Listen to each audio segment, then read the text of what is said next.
Hello mga ka-faith seeking and understanding, no? Narito po tayo sa ating isang page para dito po tayo mag-live sa araw na ito para po sa baliktanaw sa 500 pagdiriwang ng ating pananampalataya bilang Kristiyanong Katoliko sa bansang Asya at sa Pilipinas. No, maraming salamat po at muli samahan po ninyo si Brother Mel sa aking paghahayag patungkol sa ating baliktanaw sa ating pagiging Kristiyano at 500 pagdiriwang para sa ating pagiging isang bansang Kristiyano dito sa Pilipinas na sakop ng Asya, no? Samahan po ninyong muli ako para po sa ating maganda at maayos na paghahayag at pagsasalaysay kung papaano ang bansang Pilipinas ay naging isang bansang Kristiyano 500 taon na ang nakakaraan, no? Doon po sa ating viewers, no, paki-shoutout nyo lang po kung okay po yung aking sound, no? First time po namin na mag-live dito sa aming page seeking and understanding, no?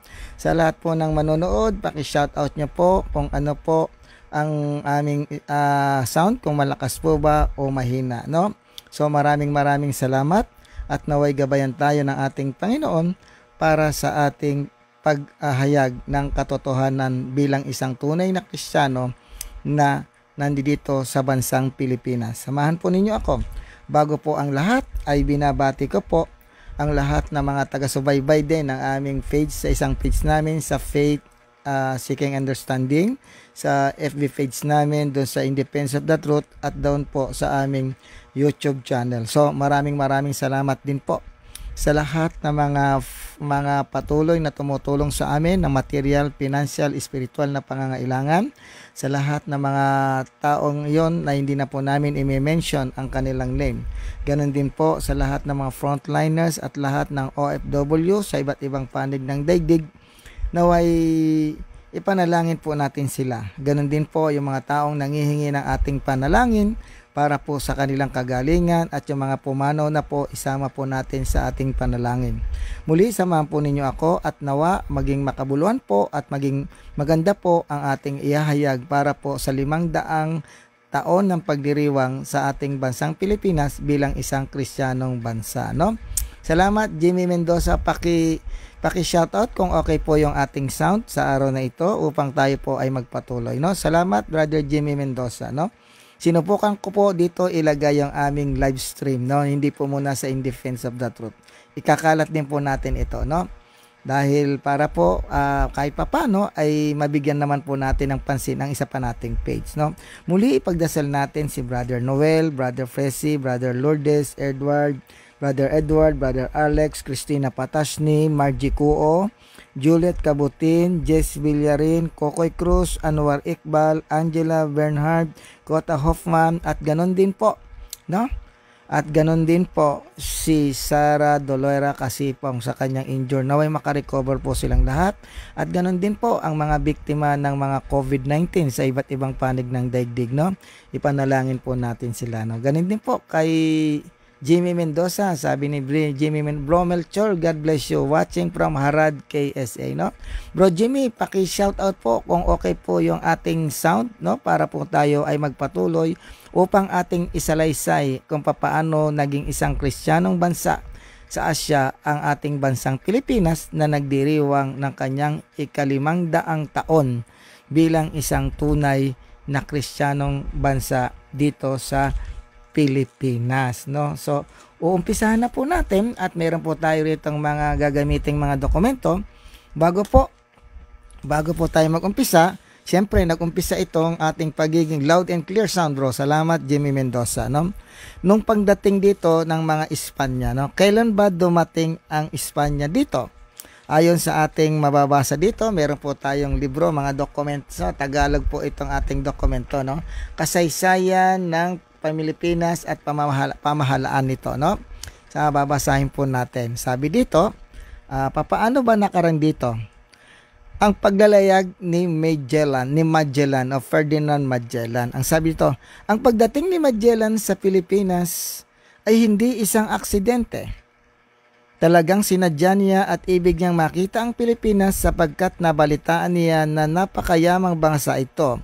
Kaya si Ferdinand Magellan, isang Portuguese na explorer, ay humiling sa Haring Portuguese sa si Haring Manuel na magsagawa ng isang proyekto na maglayag tungo sa Pilipinas, ngunit tinawanan lamang si Magellan ng Haring Portuguese at sinabing umalis. Okay. Si Magellan ay nagtungo sa kalapit na bansa sa Espanya at nakipag-usap sa hari at reyna ng Espanya na itinaguyod ang kanyang paglalakbay sa Asya. Nagkaroon ng interes si Haring Ferdinand at Reyna Isabel ng Espanya na magkasamang namumuno dahil sa sinabi ni Magellan na makakatuklas siya ng bagong daan tungo sa silangan sa pamamagitan ng paglalayag sa isang sekretong daan sa kanluran. Noong panahong yaon, ang mayayamang lupain ng Asya ay hindi naaabot ng Espanya. Nag-utos si Haring Ferdinand ng Reyna Isabel sa isang paglalakbay na kasama ang matapang na si Magellan na kanyang makasaysayang paglalakbay. Ang kanyang plota ay binubuo ng 5 barko na 265 katao. Noong September 20, 1519, umalis ang ekspedisyon ni Magellan sa Espanya tungo sa silangan. Sila'y naglayag tungo sa kanluran na tinawid ang Atlantic Ocean hanggang sa dulo ng Timog Amerika. Dito tinawid nila ang sekretong daan na si Magellan lamang ang nakakaalam. Ang lihim na dang ito ay tinagurian ngayon na Strait of Magellan pagkatapos tinawid ang Pacific Ocean at binaybay ang mga pulo hanggang makarating sa Pilipinas. No, yun pala yung pangyayari, no, hindi talaga aksidente lang yung pagkakatuklas sa ating bansang Pilipinas. No, tuloy natin. Tinagurian ng mga kanluranin ang pagdating ni Magellan sa Pilipinas bilang tuklas ng Espanya. Hindi naman talaga ito ang totoo sapagkat ang ating bansa ay kilala na ng mga Asyano ng mahabang panahon na bago dumating ang mga puting Europeo. Hindi naman talaga tayo nawala, kaya paano tayo natuklasan? Bakit ipinahayag ng Espanya ang paglungsad nito sa Pilipinas na isang pagtuklas? Ganito ang kanyang ginawa upang huwag makalapit ang ibang kalaban na mga kapangyarihan sa Europa. Masamsam ang bagong kolonya nito, ito'y parang isang paligsahan para sa mga bagong lupain. Ang sinaunang-unang makarating sa pok na iyon ay maitayo ang watawat ng kanilang bansa ay aangkinin ang lupain para sa kanilang hari. Ang mga makapangyarihang mga bansa gaya ng Espanya, Portugal, Inglaterra, France at Netherlands ay nagpapaligsahan sa isa't isa na mauna sa pagtuklas. At makikita ng isang bansa na hindi nalalaman ng iba. Noong panahon iyon, ang mga makapangyarihang bansa sa Europa ay nagtatag ng kanilang mga imperyo sa Asya, Africa at Timog Amerika. Ibig nila na higit pang kapangyarihan at mga kayamanan sa pamamagitan ng araw, pag-agaw ng kasing daming mga kolonyal hanggang maaari sa ibang mga kontinente. Ayan, no? So talagang sinadya talaga ni Ferdinand Magellan ayon dito sa ating dokumento na hindi talaga tinatawag na aksidente, kundi talagang tunay na gusto ni Ferdinand Magellan na pumunta rito, no? Siyempre, itong ating si Ferdinand Magellan ay may kasama itong mga, kumbaga may mga misyonero din itong kasama dahil nga Espanya o tinatawag na Spain, nakarating doon si Apostol San Pablo ayon sa Biblia na sa atin ang tinalakay diyan sa ating sa ating YouTube channel, no, nakarating si San Pablo at ganoon din si Santiago sa Espanya. Kaya yung Espanya dinala dito sa atin yung Katolisismo, nakasama yung mga tinatawag nating mga Jesuit mga Agustinian friars na nag-aral kasama si Ferdinand Magellan, no. Nakarating ito sa panahong March 21 ngayon, March 16, no? March 16, ika nga, no? March 16, ngayon nga daw, pinagdiriwang natin yung ika-500 pagdiriwang ng ating pananampalatayang Kristiyano. Nagkaroon kasi ng mayroong mainitang pagtatalo tungkol dito na sabi sa Limasawa na ganap ang unang misa, no? Sabi naman ay sa Butuan.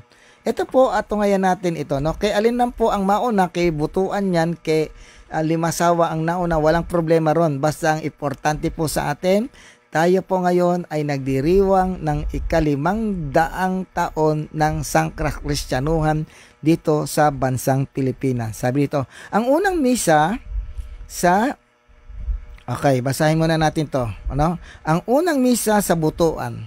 Nakita ni Magellan at ang kanyang mga tauhan ang kabundukan ng Samar noong March 21, 1521. Ang petsang ito ang pinagdiriwang bilang pagtuklas ng Europa sa Pilipinas, kahit ang petsang ito ay mali ng isang araw. Ang mga manlalakbay ay tumawid sa international dateline at dapat nilang dagdagan ng isang araw sa kanilang kalendaryo. No? Okay. Pagkatapos nakita ang Samar, ang mga Kastila ay lumunsad sa pulo ng Humonhon sa Leyte Gulf noong March 17. No? Dito nakita nila ang unang mga Pilipino na nagbigay sa kanila ng pagkain. Gutom na gutom noon sina Magellan at ang kanyang mga tauhan. Mula sa Humonhon, pinadpad sila ng isang bagyo sa Masao, Butuan, sa Agusan del Norte noong Marso 28. Doon natagpuan nila ang isang mayamang Pilipinong kaharian na maraming mga pagkain, ginto, kagubatan, palayan at kabundukan. Dalawang mga hari sa Butuan ang sumalubong kay Magellan, sina Raha Colombo at Raha Siago. Sa pinakamagiliw na tradisyong Pilipino, sinalubong nila ang mga Kastila. Ang mga banyagang panauhin ay pinakain ng maraming kanin, mga manok, mga baboy at mga prutas. Tandaan niyo, no? Hindi Muslim ang mga kasi ang pinapakain nila manok, mga baboy at mga prutas. Lahat naman ito ay ginamitan ng mamahaling mga porselena. Bilang tanda ng kanilang bagong pagkakaibigan, sina Colombo at si Magellan ay nagsagawa ng tradisyon na kasunduang blood compact. Ang bawat isa ay gumawa ng maliit na hiwa sa kanyang kaliwang bisig at pinatulo ang dugo sa isang baso ng alak. Nagsalabid ang kanilang mga braso at uminom sa baso na may dugo nila. Ito ang lokal na kaugalian ng pagiging magkaibigan noon. Ito ang unang sanduguan sa pagitan ng isang Pilipino at ng isang puting dayuhan. Isa pang mahalagang pangyayari ang naganap sa Butuan. Ang unang misa ay ginanap sa baybayin ng Masao, Butuan sa umaga ng Pasko ng Pagkabuhay noong Marso 31, 1521. Ito'y isinagawa ni Padre Pedro de Valderrama, isang kapilya na Kastilla. Dumalo ang mga Pilipinong hari at ang kanilang mga tauhan sa misa, kasama si Magellan at ang kanyang mga tauhan. Pagkatapos ng misa, ang mga Kastila ay nagpakita sa mga Pilipino ng isang eskrimahan. Paglubog ng araw, si Magellan ay nagtayo ng malaking krus, yung nakikita natin doon sa sa Cebu, na sa tuktok ng bulubuduking pinanunungayan ang dagat. Ang pag-angkin ni Magellan sa Pilipinas, ito yung pinag-angkin niya, no? Inangkin nila kasi tayo ay naging kolonyal ng Espanya. Ito, tutuloy natin dito. Nang nagtungo ang mga Kastila sa Cebu, nagpatuloy ang mga Kastila sa kanilang paglalakbay sa pamamagitan ng patungo sa Cebu. Si Haring Colombo ang kanilang giya sa patungo doon, April 7, 1521. Linggo nang dumating sila sa Cebu. Noong una, tumanggi ang hari ng Cebu na si Raha Humabon na salubungin o palunsarin si Magellan. Ayaw magbigay ng buwis si Magellan sa kanya. Nahikayat ni Haring Colombo ang kanyang kaibigan na si Raha Humabon na padaungin ang mga puti dahil sa sila'y nagtungo doon bilang mga kaibigan. Kaya ang mga Kastila'y pinayagang dumaong at naging mga panauhin ng mga Cebuano. Lubang na ang mga Kastila sa kayamanan at kalinangan ng mga Cebuano. Maunlad na maunlad ang Cebu, mayroon itong ugnayang pangkalakalang sa China, Thailand, sa Molucas at iba pang mga barangay ng Pilipinas. Mahusay sa pakikitungo nila ang mga Kastila. Nagsagawa ng suduguan sina Haring Humabon at si Magellan. Isang misa ang idinao sa baybayin noong April 14, 1529. Nagtayo ng krus si Magellan sa lungsod ng Cebu at hanggang ngayon ito'y makikita doon. So nakita natin, talagang verifikado na Kristyanismo ang dalala ni Magellan at hindi yon iglesia ni Magellan, dahil si Magellan po ay galing sa Spain at ang mga apostol na si Santiago at si San Pablo ay nangaral doon sa Spain. Nakarating po talaga sila doon. Tuloy natin. Pagkatapos ng misa, ang mga Cebuano ay inanyayahang maging mga Kristiyano. Mahigit sa 800 na mga Cebuano kasama si Humabon ang kanyang asawa at anak ay pumayag na mabinyagan sila, ang unang Pilipino na naging mga Katoliko. Pansinin nyo history po ito, no? Sino daw na ang mga nauna? Sila ang unang mga Pilipino na naging mga Katoliko. Hindi po INC ang sinabi, no? Mga Katolikong Kristiyano sila. Dala-dala ni Ferdinand Magellan ang sangkakristyanuhang Katolisismo mula sa Espanya. At sa Espanya, tandaan natin, nakarating doon si San Pablo at ganun din si Santiago, no? Tuloy natin. Ang reyna ay bininyagan bilang Reyna Juana. Binigyan siya ng magandang imahen ng Santo Niño na hanggang ngayon ay siyang sangtong patron ng lungsod ng Cebu. Isang mahimalang paggaling ang nakapatid na hari ang ikinamangha ng mga Cebuano, kaya tinipon ang libu-libong tao sa pulong iyon ang kanilang mga idolong pagano at nagpabinyag bilang mga Katoliko, no? Tinawag yung mga pagan, no? Pagan sila, hindi sila Muslim, no? Mga pagan sila, paganong umiidolo sa mga iba't ibang Diyos at nagpabinyag bilang mga Katoliko. Ayan. So, napakalinaw, no? Nagbalik tanaw po tayo sa ating kasaysayan bilang isang bansang Kristiyano dito sa Asya. So, bago po maging Katolisismo o maging Kristiyanong bansa ang ating bansang Pilipinas, may mga nauna pa po sa Asya kung sino po ang mga naunang mga Kristiyano doon. Tunghayan po natin ito, aking babasahin, English lang po, no? Pero isa-summarize po natin. Ito po ay hinango pa sa kaban ng mga kanununuan siguro ito, no? Bulok na, ito po yung ating documents, no? Na talagang credible na kung paano nag-umpisa ang sangkakristyanuhan sa Pilipinas, no? Bago po ang Pilipinas, ay magbalik tanaw tayo sa Asya kung sino ang una. Unang-una, yung India, no? Yung India, no? Sabi dito, the history of evangelization of Asia. Sa India, ayon dito, ay nakarating doon si Santo Tomas. Ayan, no? Si Saint Thomas, sabi dito, it is ascertained that Christianity has existed in Kerala from a very early date from the 4th century, at least, though there is a tradition that Saint Thomas the Apostle was in India as the Thomas Christian of Kerala believed today, no? No, nakarating doon si Santo Tomas, no, na naging Kristiyano ang India sa panahon ni Santo Tomas. Siya ay nakarating sa India. Then follow by China, no? Yung China po ang sumunod na naging Kristiyanong bansa sa Asia bago pa ang Pilipinas. Ito po, tungayan ninyo, isa-shortcut na lang natin. China, the first known record of the Christian missionary entering China was not until 7th century AD. 7th century AD, Kristiyano na ang bansang China, no? The permanent China mission started with the Portuguese, and little later with the arrival of Jesuit missionary of China in 1582. During the next 400 years, the Christian communities have taken root in China with periods of growth and decline, no? During that time, mayroon ng Christian doon sa China na ayon dito, ang unang nakarating doon yung mga Nestorian, no? Mga Nestorian na Christian, no? Ito yung mga, kumbaga iba yung tinuturo ng mga to, no? During that time ng Tang Dynasty, Tang, hindi ito yung Tang Orange, no?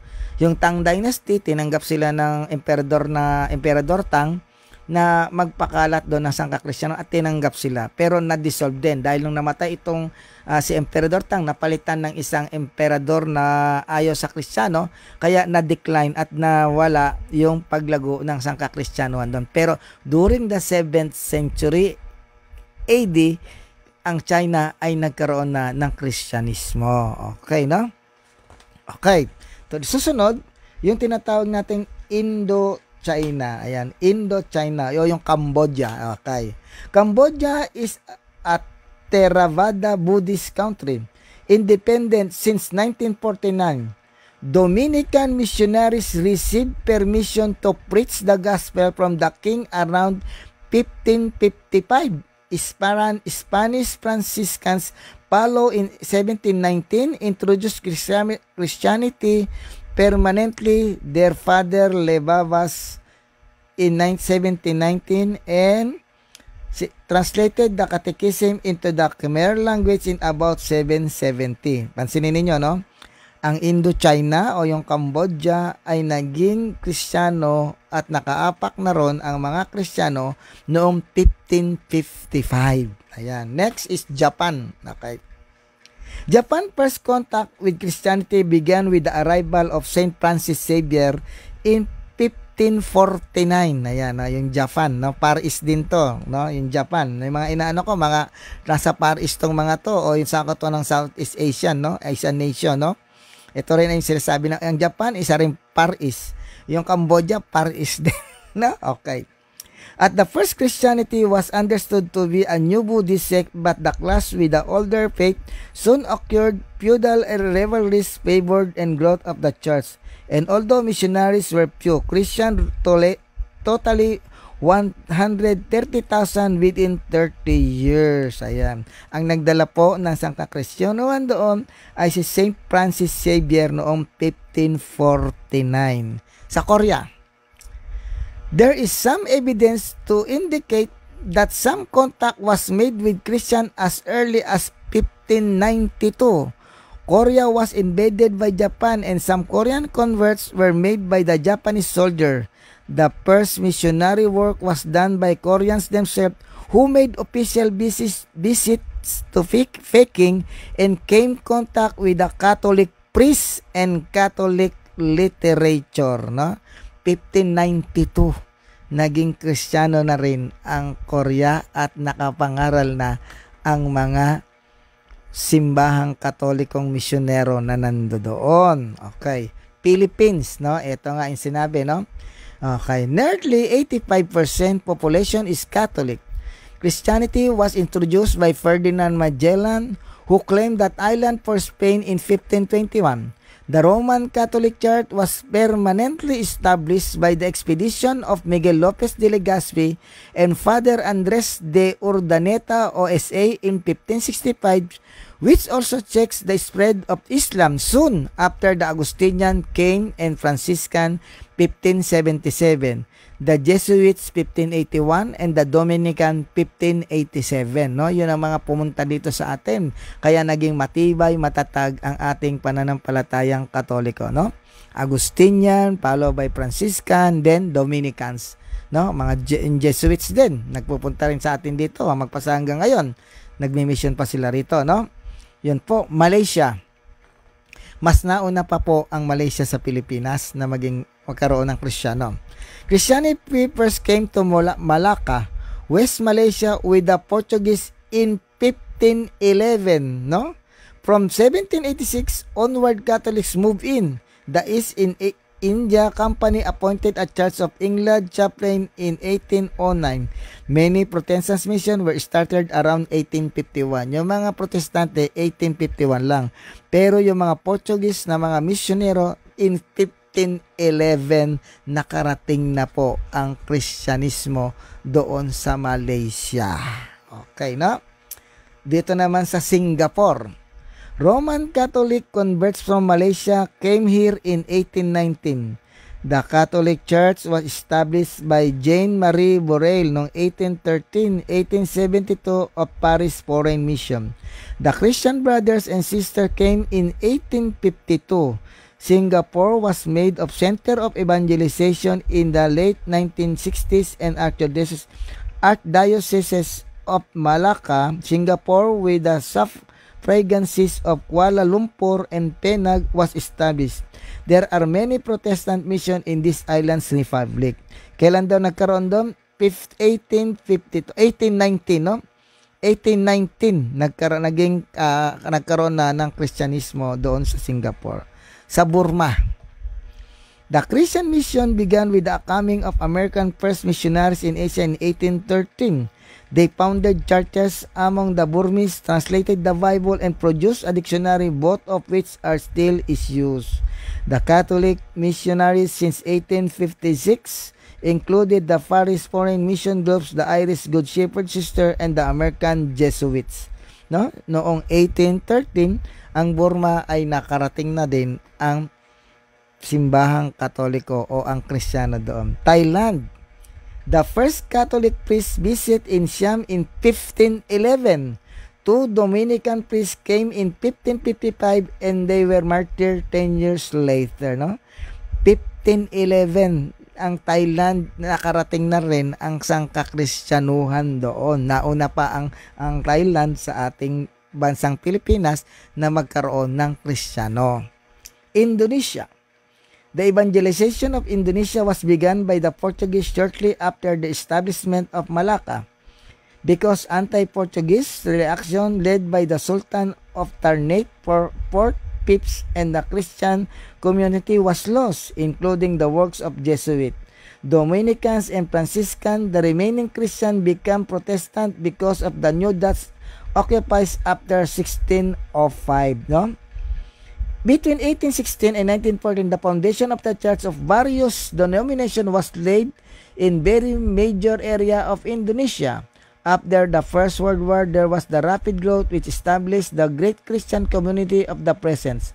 The Council of Church as was founded in 19 with the intention creating one Church of Christ in Indonesia. Sabi dito, Indonesia contains the oldest Protestant community and one of the largest in Asia. It is the only country in South Asia in which Protestant outnumber Roman Catholic Christian proportionately form of large group than in any East Asia state except the Philippines and South Korea, no?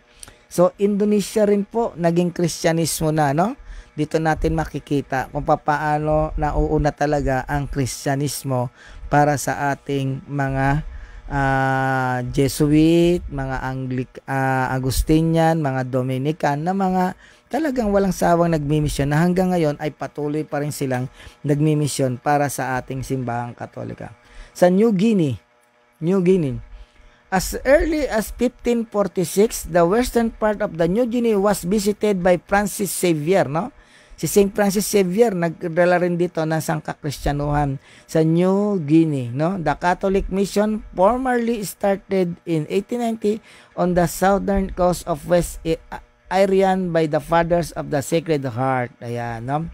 Si Saint Francis Xavier noong 1546 ay nakarating na sa New Guinea at ito ay nagkaroon na ng sangkakristyanuhan doon. Sa Sri Lanka, the Catholic mission began with the arrival of Franciscan in 1543. The Jesuit landed in 1602 and later Agustinian and Dominicans. Ayan, no?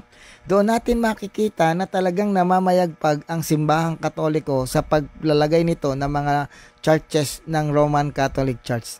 Hindi po INC, hindi po born again Christian, kung hindi Catholic Church po ang tinutukoy ng ating dokumento na nahalongkat pa yata ito sa baol dahil pakitingnan nyo na po yung dokumento ay lasog-lasog na pero detalyado, no? Then Pakistan, Catholic missionary work in Sindh and Lahore in the 16th century. In 1833, American Presbyterian came to Punjab. Talagang nauuna po ang Catholic Church sa pagmimisyon. Pumapalo na lang yung tinatawag nating mga protestante. Okay. Ngayon, magdududa tayo ngayon. Sasabihin natin, bro, sabi mo, sa Limasawa o sa Butuan yung unang misang ginanap. Bakit mayroong nakalagay doon sa Bulinaw, Pampanga, mismong sa simbahan doon, ay mayroong nakalagay doon na first mass, no? Na ginawa ni Blessed Odorico, no? Ni Blessed Odorico.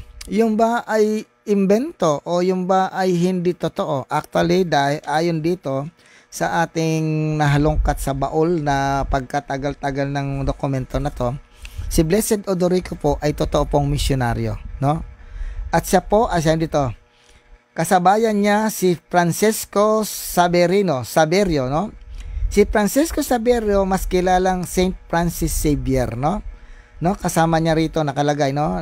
Hindi ko lang alam kung magkasabay silang nag-exist, pero nakaayon dito sa ating dokumento, kabilang siya dito sa mga talagang missionary. Hindi ko sinabing pareha sila ng taon na ipinanganak. Kasi dito 15th century si Francis Xavier. Pero si Odorico nakarating sa Pangasinan Bolinao noong 1324. Kaya medyo 200 years, no? Kaya hindi ko sinasabing magkapareha silang nag-exist, no? Kumbaga ayon dito sa ating binasa, isa sila sa mga well-known missionary na nagpakalat ng sangkakristyanuhan sa bansang Asya. No, magkaiba kasi ito 15th century, no? Si St. Francis Xavier. Samantalang itong si Odorico na ang kanyang tunay na pangalan ay Odorico da Podernone, no?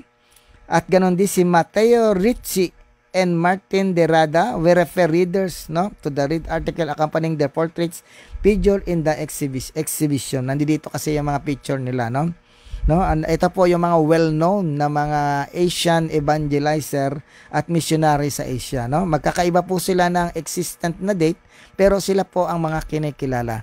Kaya itong sinasabing na si Blessed Odorico ay nakabisita sa Pilipinas na mula sa China ay nakarating sa Bolinao, Pampanga at nagdaos-dos ng misa noong 1324. Hindi nga lang to naka-record at inire-recognize ng ating history, no? Ng tawag natin yung cultural history ng Pilipinas, no? Hindi lang siguro ito na-acknowledge, no? Hindi lang siguro ito nire-recognize.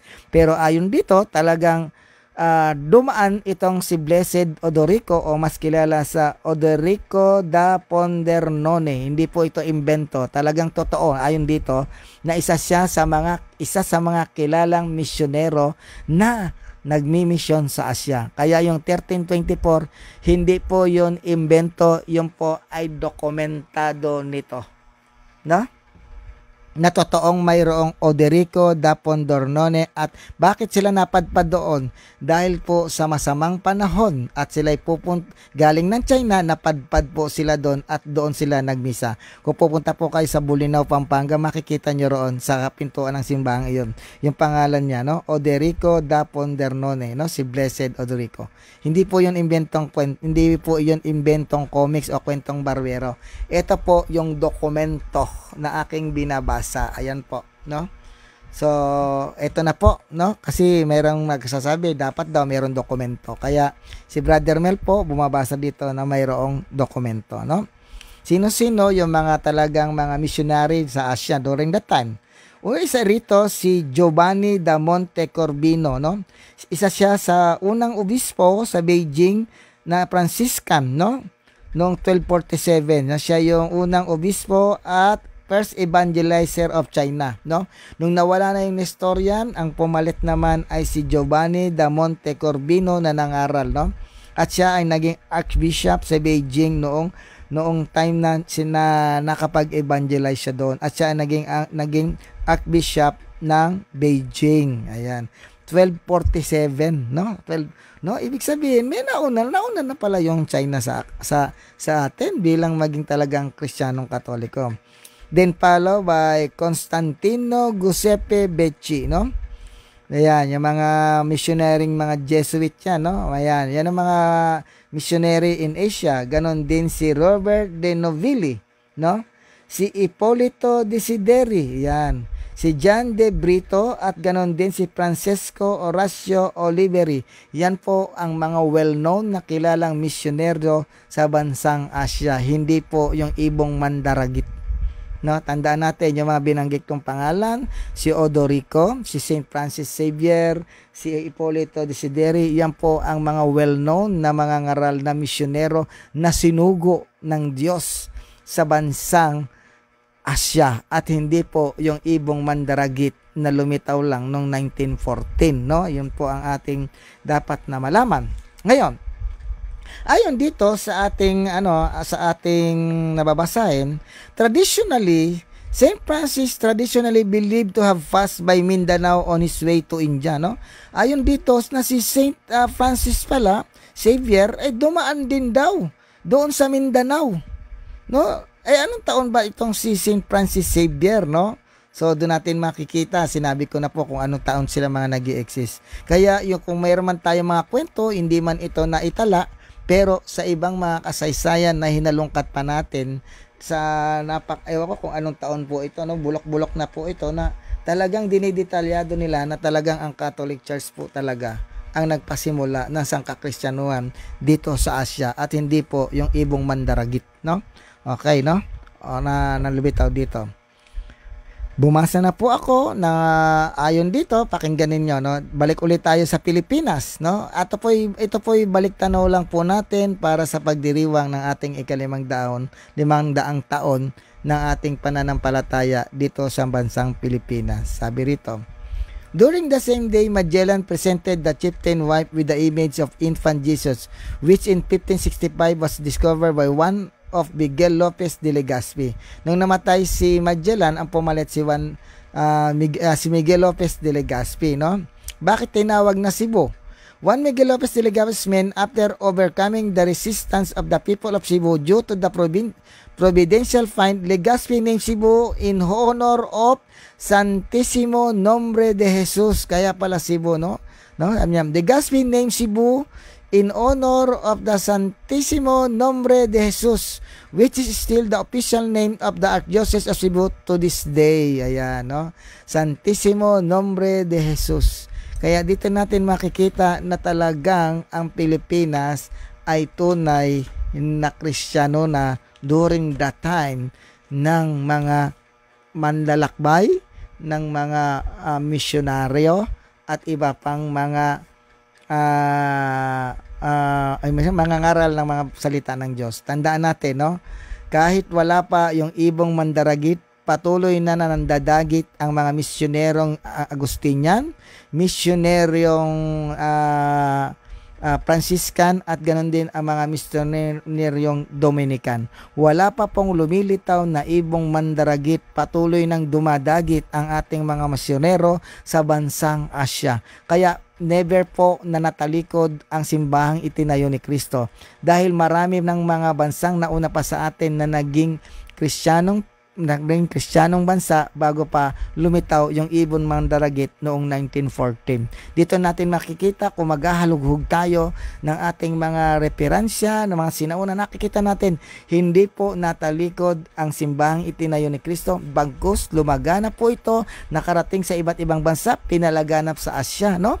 Kaya sablay po yung sasabihin na bumangon sa Pilipinas. No, wala pong gano'n, no? Kahit na po anong mangyari, wala na pong babangong Kristiyano sa Pilipinas dahil patuloy itong lumalago at uulitin ko po, nauna na pong nandagit ang mga Agustinian, ang mga Jesuit, ang mga Dominican at iba pang mga misyonerong mga pare, no? Tandaan natin, no? Sa binasa natin, nakikita natin kung paano ang simbahang Katoliko ay nagpapahayag, ipinangangaral ang salita ng Diyos, kailanman hindi po ito natalikod ayon sa ating mga referensya na binasa. At nung nagpabinyag daw sila po ay naging kasama sa tunay na iglesia ng ating Panginoon na ayon sa history ay Catholic Church, no? Dito natin makikita. So mga kapanalig, mga kapananampalataya, mga faith seeking and understanding, salamat po. At dito niya po ako pinuntahan at maraming salamat po. Naway nakapagbigay ako ng baliktanaw para sa 500 pagdiriwang ng ating pananampalatayang Katoliko. Muli maraming salamat sa inyo, no? At muli nananawagan ako sa inyo, ipanalangin po natin ang mga taong aking binanggit ang mga pangalan sa una at iba pa pong nangangailangan ng awa at habag. Ganon din ang mga taong patuloy na nagbibigay sa atin ng material, financial, spiritual na pangangailangan at ang kagalingan din po, no, ni Sister Sara Dolera Kasipong at ganun din po si Sis Neng B at ang iba pa pong nangihingi sa atin ng mga panalangin, lalo na yung mga yumao nating mga kamag-anak at mga kapatid at mga separated brethren. Ipanalangin din po natin sila. Kaya mga ka-faith, mga seeking and understanding, maraming salamat po. Tayo po ay nag-overview lamang at nagbalik tanaw kung papaano ang mga bansa sa Asya ay nadagit na po ng ating mga Jesuit, ng ating mga Agustinian, ng mga Dominican at iba pang mga misyonero. Bago pa dumating yung 1914, dinagit na sila ng ating mga misyonerong pari. Doon natin nakita sa ating mga binasang kasaysayan, no?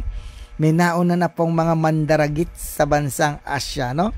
Ang mga Jesuit, ang mga Agustinian, ang mga Dominican at iba pang mga misyonero. Kaya wag po tayo maniniwala na noong 1914 daw po, yun daw po dumating ang ibong mandaragit. Huli na po siya, nadagit na po ng mga Agustinian, ng mga Jesuit at Dominican ang Asia na bansa bago pa dumating ang isang mandaragit. Dagit na ng simbahang Katoliko ang mga bansa sa Asia.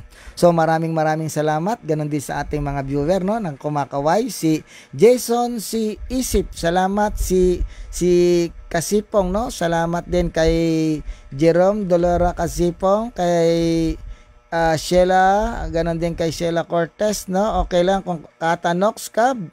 Good evening Bromel, David Manalili, salamat, is watching, clear loud, sabi ni Jimmy Mendoza, no? So, salamat sa inyong lahat, kahit na kukunti lang po yung ating manonood, dito po tayo magla-live sa Faith Seeking and Understanding. Pag nakabalik na po tayo sa ating YouTube channel by this coming April 6, sabi sa atin, doon po tayo magkakaroon ng tinatawag nating Zoom. Maggagawa na po kami ng Zoom para po sa Q&A natin, no? Gagawa po tayo doon ng Zoom, no? Okay lang po na magbayad kami sa Zoom. Tuwing Tuesday, Wednesday po, Thursday ang aming Zoom. Kung gusto niyo pong pumasok doon sa ating pong pangangalanan yung ating alamin in defense of the truth. Yan po ang aming ay ilalagay na paskel, at po, kung meron po kayong katanungan, mag-zoom in po kayo ron at sasagutin po namin. At pwede po rin kayo makapag-join, no? Yun po ang aming plano ng In Defense of the Truth. Magsusum na rin po tayo, no? Doon po, ituturo po namin kung ano yung aming natutunan sa exegesis, ang aming natutunan sa biblical historical perspective, at ganun din po sa mga itinuro sa amin, ibabahagi po namin para po lumalim ang ating pananampalataya. Makita-kita po tayo sa Zoom namin sa In Defense of the Truth sa YouTube channel. No? Doon po, ang ating pong igagamitin ay ating alamin in defense of the truth. Sabi ni Sheila Cortez, itanong mo kay Eddie Rosiano. Wag na yun, no? Patahimikan na natin yan, no? Ating alamin in defense of the truth. Pwede po kayong mag-join doon at okay lang po. Kami na pong bahala ang mag-shoulder doon sa aming ibabayad doon, because alam namin God provide all their needs according to His riches and glory. Muli, maraming salamat mga ka-Faith Seeking and Understanding. Tayo po ay nakapagbalik tanaw sa ating pananampalataya at nagdiriwang ng 500 taong anibersaryo dito sa bansang Pilipinas bilang isang bansang Kristiyano sa Asia, no? Maraming salamat po. God bless us all. Viva Iglesia Katolika. Mabuhay po tayong lahat. Okay lang po, kung 3 lang po ang nanonood, okay lang po 'yan, no? Pero abangan nyo din po ito sa aming YouTube channel. Ilalagay namin at ganoon din sa Indie Faiths, no? Dito po kami maglalagay ng aming mga article. Ito po'y pagyayamanin din natin, no? Salamat po at maraming salamat sa mga taong patuloy na nagbibigay sa atin ng material, financial, spiritual na pangangailangan na hindi na po namin i-mention ang kanilang mga pangalan, no? Sila po ay babalik sa kanyo po yan ng Panginoong Diyos ng siksik, liglig at umaapaw. God bless po, more power sa inyong YouTube channel. Salamat Jason Isip, Sheila Cortez at Kasipong, no? At sa iba pa, maraming salamat sa inyo. God bless us all. May buhay po tayo sa 500 araw na pagdiriwang at pag-alaala bilang isang Kristiyanong bansa dito sa Pilipinas. Salamat po at maraming salamat po. Magkita-kita po tayo sa uli sa susunod na ating kabanata sa ating In Defense of the Truth, at malapit na po kaming mag-live doon. Ulitin ko po. Doon po tayo magtanong kahit ano pong tanong about sa ating Catholic faith, sa ating alamin In Defense of the Truth page, at magkakaroon na rin po tayo ng Zoom. Maraming salamat po. God bless us all. Happy 500 years sa taong ito ng 500 taon ng sangkakristyanuhan dito sa Pilipinas. Mabuhay po tayong lahat. Glory to God. Amen. Sa ngalan ng Ama, ng Anak, Diyos Espiritu Santo. Amen. Salamat po. God bless po. Bye-bye po. Maraming salamat. Amen.